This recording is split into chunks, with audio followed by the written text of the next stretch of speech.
Guys, good morning, good afternoon, and good evening, wherever you are watching this tutorial on the SI scholarship. So today is the D-Day. The SI scholarship portal is officially open for you to submit your application. So this year, the motivational letter is out right there on the website, on the portal.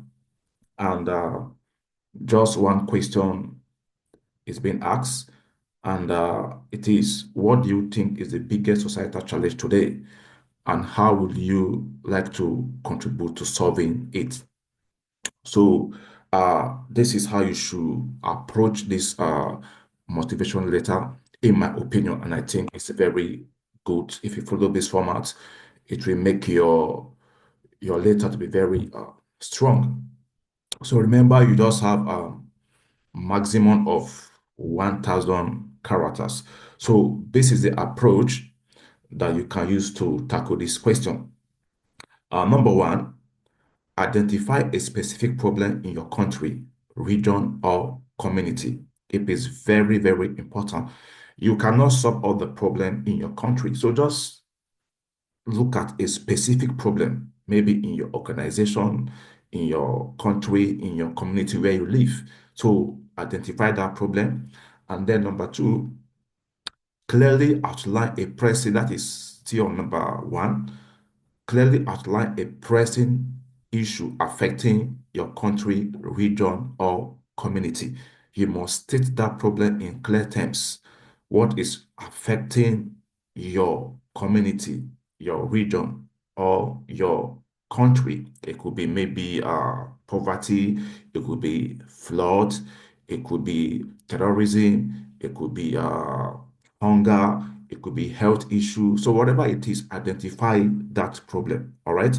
And then number two, provide context and if possible, include data or example to show the severity of the problem. So after you have identified that specific problem in your country, region, or community, you can also go ahead and provide a context, if possible, include data, maybe from from a well-known organization, maybe like the UN, like the World Bank, to show how intense this problem is.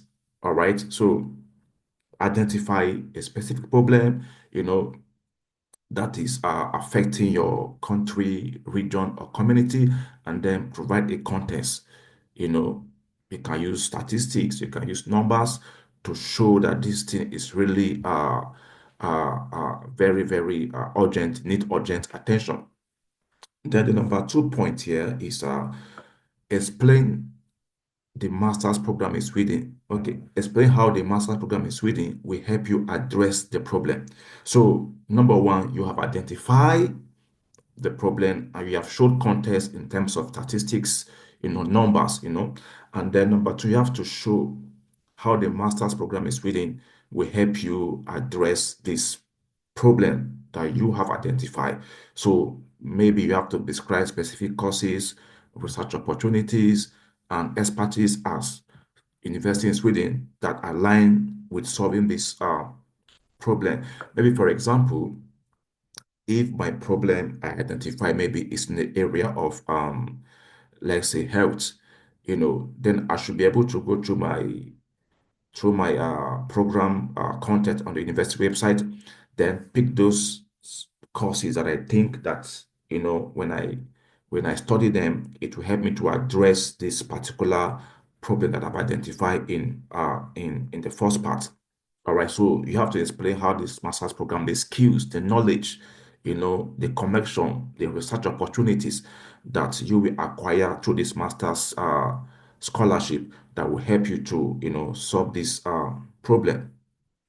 Then the last part here is to detail how you intend to contribute to solving the problem. So here you have to specify the action you will do to solve the problem. So you have to be very specific. Don't beat around the bush. be specific about the action that you intend to take, to help solve this problem. It could be policy advocacy, it could be maybe implementing a kind of project, it could be collaboration with organization to initiate a change in your community, whatever it is, you have to specify the action that you will take to solve the problem. And the last part here, you have to be very realistic. You cannot solve all the problem in your community or in your country or region. So be very, very realistic, be very, very specific about the problem about the action that you will take to solve this problem. So if you follow these three steps, you know, you will come up with a very strong SI motivational letter that can, you know, make your application to be very competitive. So just follow these steps, and I know that you'll be fine. All right. So remember that is maximum 1,000 characters, and don't be in a rush to submit. Take your time to work on this later, fine tune and fine tune until you come up with the best. Don't just, I mean, we have like 18 days. Today is 10, so it's closing on the 28th. So you have like 18 days. So you can use like the whole of this week and maybe middle of next week, to really perfect your motivational letter. And then I will also say that remember in my previous videos, you have to include those keywords, that are relevant to this motivational letter in your own field.